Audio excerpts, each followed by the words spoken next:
आज हम लोग डिस्कस करेंगे सेकंड चैप्टर जिसका नाम है electric potential and capacitance. Potential and capacitance, इसके बारे में हम लोग डिस्कस करेंगे। तो ध्यान देना सारे स्टूडेंट।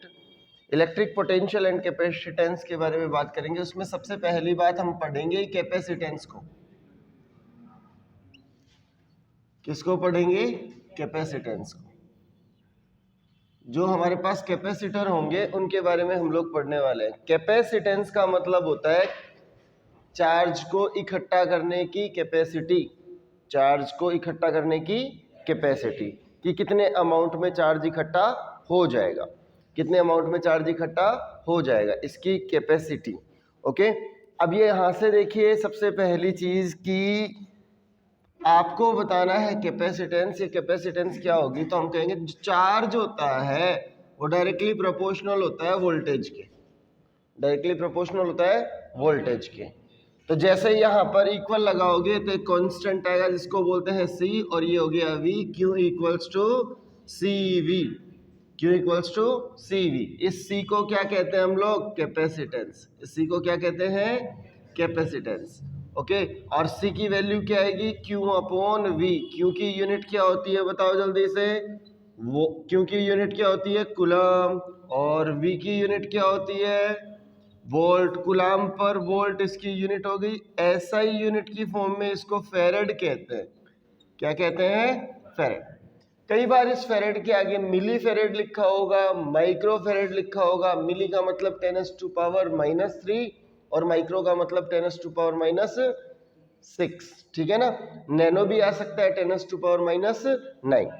तो किसी की कैपेसिटी कितनी होगी, कितना चार्ज इकट्ठा हो सकता है यूनिट वोल्टेज में। यूनिट वोल्टेज में जो चार्ज इकट्ठा होता है उसको क्या बोलते हैं? Capacitance. Charge stored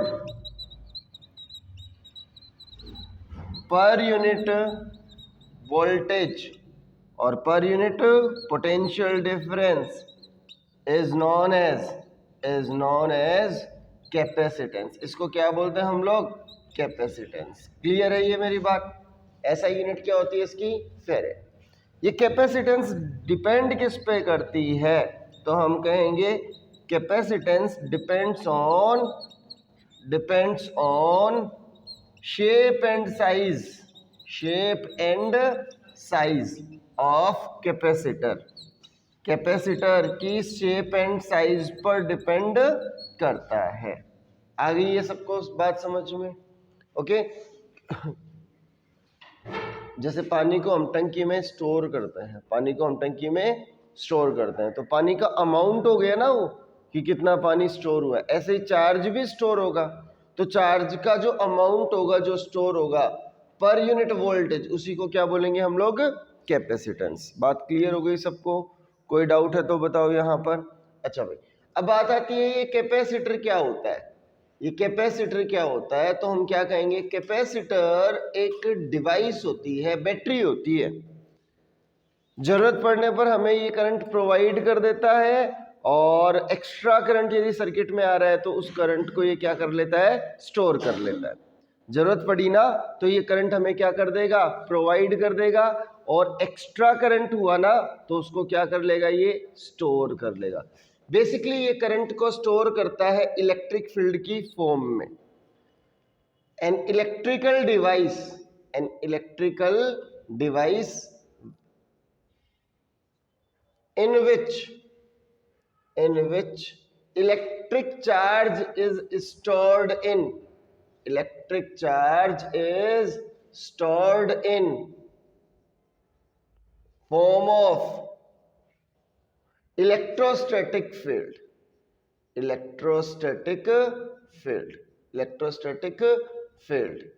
is known as capacitor। बोलो क्लियर है क्या ये मेरी बात? क्लियर है ना? तो कैपेसिटर जो होगा वो क्या करेगा? इलेक्ट्रिक फील्ड की फॉर्म में चार्ज को स्टोर करेगा। अब देखो आगे सुनना मेरी बात।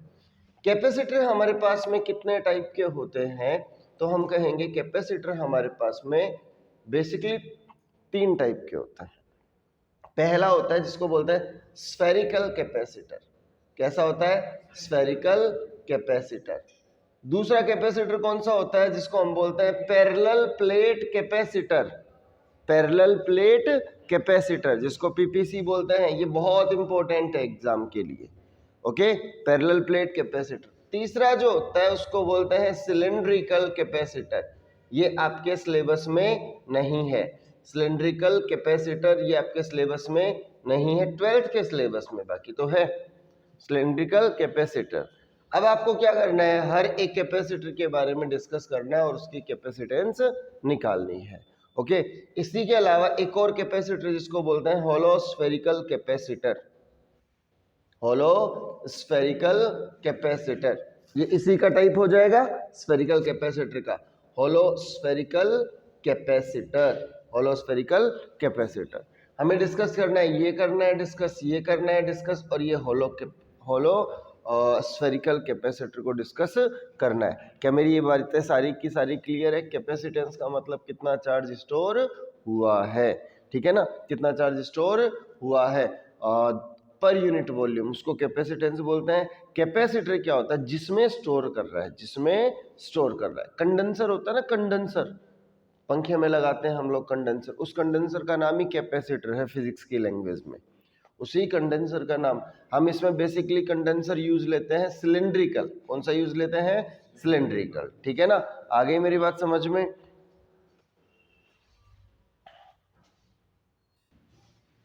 अब हम लोग डिस्कस करेंगे capacitance of spherical capacitor. Capacitance of spherical capacitor.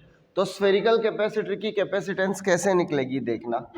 Capacitance of spherical capacitor, capacitance of spherical capacitor. देखो कुल मिला के कैपेसिटर का मतलब है चार्ज को इकट्ठा करना, उसकी डिवाइस। कैपेसिटर क्या है? चार्ज को इकट्ठा करने की डिवाइस। तो यहाँ पर देखिए हमने एक स्फेयर बनाया और इस स्फेयर की रेडियस कितनी है? r। ये कंडक्टर था, ये कंडक्टर था, तो बताओ चार्ज कहाँ स्टोर होगा? तो हम कहेंगे सर चार्ज स्टोर होगा इसके सरफेस पे, चार्ज स्टोर होगा इसके सरफेस पे। क्लियर है क्या? जब इसके सरफेस पे चार्ज स्टोर किया है अपन ने Q, कितना चार्ज स्टोर किया है? Q। तो हमें पता है कैपेसिटेंस का फॉर्मूला क्या होता है? C equals to Q by V। C equals to Q by V होता है नहीं होता है? V पता है इसके सरफेस पे वोल्टेज कितना होता है, तो वोल्टेज कितना होता है बताओ जल्दी से? KQ upon R। KQ upon R, मैंने पढ़ा ही है ये चीज, ठीक है ना, KQ अपॉन R। अब ये आ गया तो कैपेसिटेंस क्या होगी? Q upon V। C equals to Q upon V। V कितना है बताओ जल्दी से? KQ upon R। R ऊपर चला जाएगा, Q से Q cancel, R upon K की value 1/4 pi epsilon naught, 1/4 pi epsilon naught होगी, तो ये ऊपर आ जाएगा 4 pi epsilon naught R, 4 pi epsilon naught R। Capacitance proportional to radius. कोई कहे दोनों में ग्राफ ड्रॉ करो, तो ग्राफ कैसी लाइन होगी बताओ?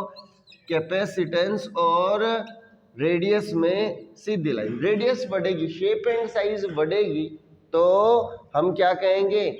बड़ा सरफेस हो जाएगा, ये बड़ा सरफेस हो जाएगा तो ज्यादा चार्ज इकट्ठा होगा, और ज्यादा चार्ज इकट्ठा होगा तो इसकी कैपेसिटेंस बढ़ जाएगी। अब इन मीडियम की बात करें, इन मीडियम में क्या कहानी होगी बताओ जरा? मीडियम में तो हम क्या कहेंगे? मीडियम में एप्सिलॉन नॉट की जगह पे क्या आ जाएगा? एप्सिलॉन। क्या जाएगा? Epsilon. Capacitance in medium Cm equals to 4 pi epsilon R। Epsilon की वैल्यू क्या होगी बताओ जरा? हम कहेंगे sir epsilon R into epsilon naught. Epsilon R का मतलब relative permittivity, epsilon upon epsilon naught. Okay, medium की परमिटिविटी डिवाइडेड बाय वैक्यूम की परमिटिविटी। तो एप्सिलॉन की वैल्यू आ जाएगी epsilon R into epsilon naught. तो Cm इक्वल्स टू क्या है? एप्सिलॉन R बाहर आ गया, 4 पाई एप्सिलॉन नॉट, और ये R बच गया। ये वैक्यूम में होता था, ये एप्सिलॉन R है, ये Cm है, तो ये हमारे पास में Cm equals to epsilon R C आ गया। Epsilon R is always greater than 1, तो Cm की वैल्यू क्या आएगी? Greater than C. Capacitance in medium is greater than capacitance in vacuum. Capacitance in medium is greater than capacitance in vacuum, क्योंकि एक से ज्यादा रखोगे तो वैल्यू क्या होगी? 2 रख दिया 2 गुना हो गई 2C के बराबर हो जाएगी, 3 रख दिया 3 गुना हो जाएगी. तो इसका मतलब हमें कुछ चीजें सीखने को मिली यहाँ पर. पहली क्या सीखने को मिली कि कैपेसिटेंस का फॉर्मूला रेडियस के बेसिस पे आया है, शेप एंड साइज के बेसिस पे आया है. दूसरी चीज, यदि मीडियम होता तो हम कहते कैपेसिटेंस जो होती मीडियम की वो ज्यादा होती. क्लियर है मेरी ये बात? क्लियर है? चलो ओके. अब डिस्कस करते हैं capacitance of hollow spherical capacitor. Hollow word नाम आ गया है यहाँ पर. ये एडिशनल क्वेश्चन दे रखा है अपनी बुक में सेकेंड चैप्टर में. क्या नाम है? होलो स्फेरिकल कैपेसिटर.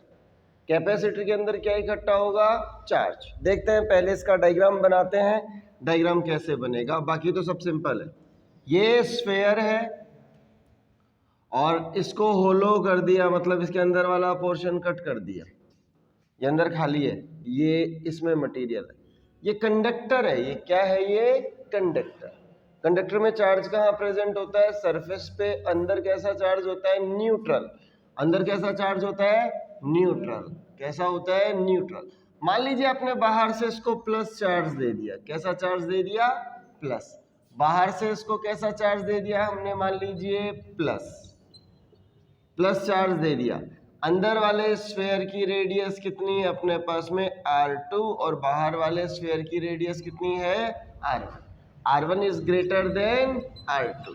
R1 बड़ी है किससे? R2 से. इसको टोटल क्यू चार्ज दिया है अपन ने. अब कितना दिया है? Q.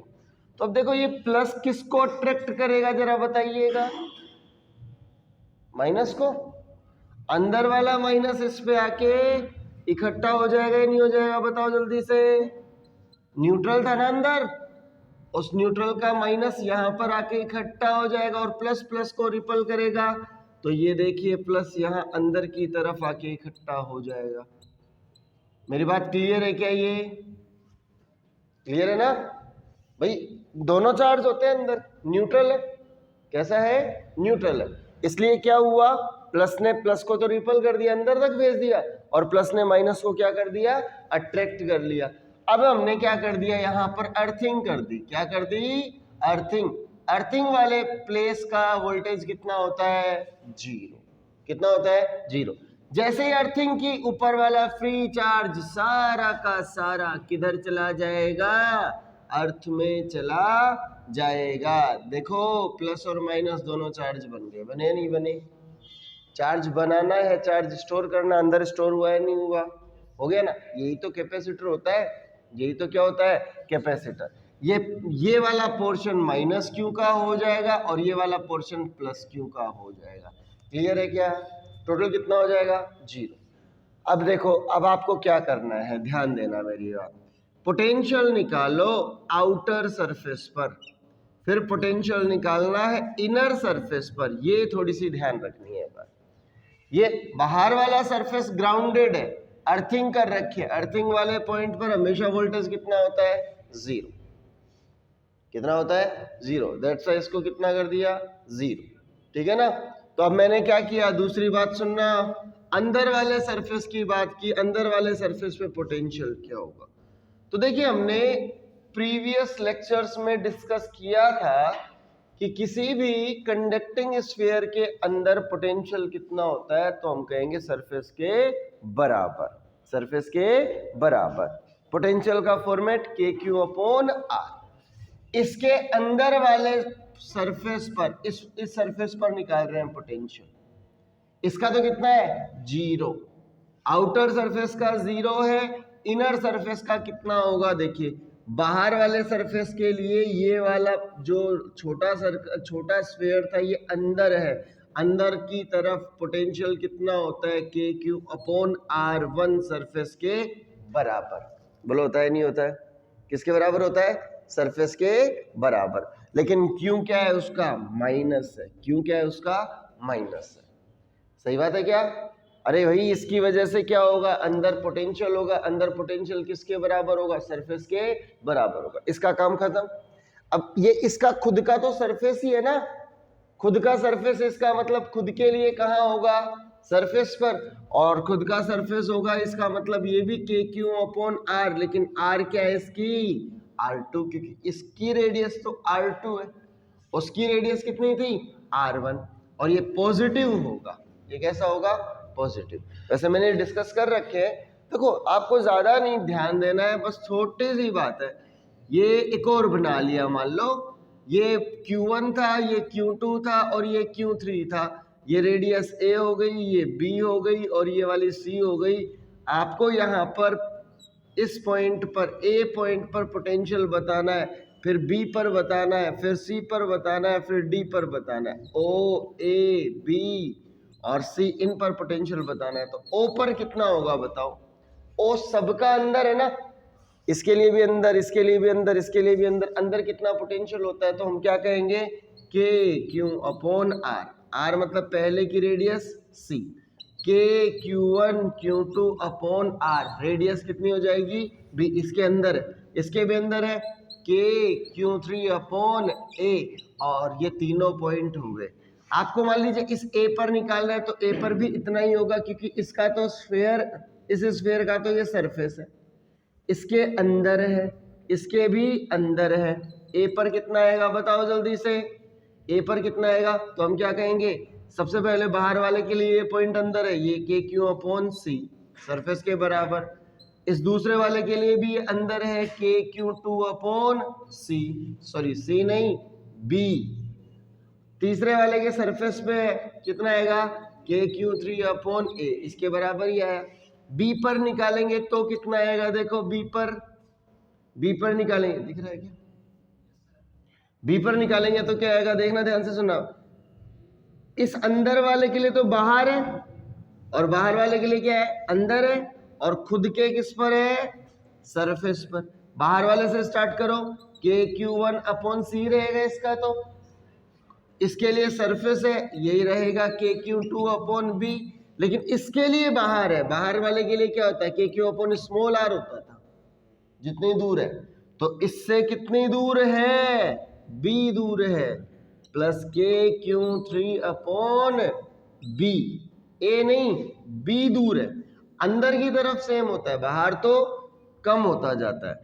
ऐसे ही हमें सी पॉइंट पर निकालना होगा, तो क्या होगा, सी के लिए बात करते हैं, खुद का सरफेस है के क्यू वन अपॉन सी। ऐसे ही बी के लिए बाहर है तो कितनी दूर है, सी दूर है, इसलिए सी। ए अंदर वाले के लिए कितनी दूर है, वही सी दूर है, के क्यू थ्री अपॉन सी। ढंग से समझ लेना ये चीज, दिक्कत नहीं आनी चाहिए, ठीक है ना। आगे देखिए यहाँ से, अब देखिए इसके लिए बाहर वाले सरफेस के लिए ये पोटेंशियल कितना होगा, वी आउटर 0, क्योंकि ग्राउंडेड है, अर्थिंग हो रही है।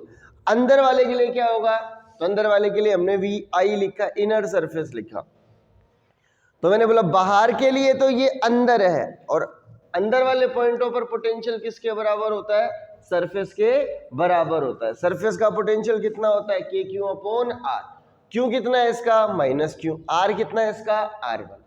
खुद के सरफेस पे के क्यू अपॉन आर, के क्यू अपॉन आर, आर इसका कितना हो जाएगा, R2। आप इसको वी आई को ऐसे भी लिख सकते हो, के क्यू, और ये कितना हो जाएगा बताओ, 1 upon R2 minus 1 upon R1। V I की वैल्यू कितना हो गई, के क्यू, ये बन जाएगा नीचे तो R1 R2, और ऊपर बन जाएगा R1 माइनस R2। ये अब आपको बताना है पोटेंशियल डिफरेंस, दोनों के बीच में पोटेंशियल डिफरेंस कितना होगा, तो हम कहेंगे पोटेंशियल डिफरेंस होगा V equals to V inner minus V outer. V inner ये रहा, वी आउटर ये रहा, तो ये इतना ही बच जाएगा, के Q R1 minus R2 upon R1 R2, ये आ गया V। अब मेरे को बताओ कैपेसिटेंस कितनी होगी, C equals to Q by V, C equals to Q by V कितना है, k Q R1 minus R2 upon R1 R2, Q से क्यू कैंसिल, 1/k क्या हो जाएगा 4πε0। R1 R2 ऊपर आ जाएंगे और upon R1 minus R2। Medium आ जाए तो एप्सिलॉन नोट की जगह पे क्या हो जाएगा एप्सिलॉन। एप्सिलॉन नोट की जगह पे क्या आ जाएगा एप्सिलॉन। तो ये इधर वाली बातें तो समझाने के लिए थी कि ये इनर पॉइंट पर पोटेंशियल कैसे आया। क्लियर है। फिर नॉर्मल सा फॉर्मेट लगाया C equals to Q by V। Exact तो यही सही है, बाकी कुछ लोग इसको फालतू तरीके से कर देते हैं। इसका पोटेंशियल मान लिया माइनस ये वाला, इसका मान लिया ये प्लस वाला और मोड लेके रखते हैं, तो वो चीज़ नहीं करनी है। ठीक है ना। ट्रुथ यही है, ऐसे ही आएगा।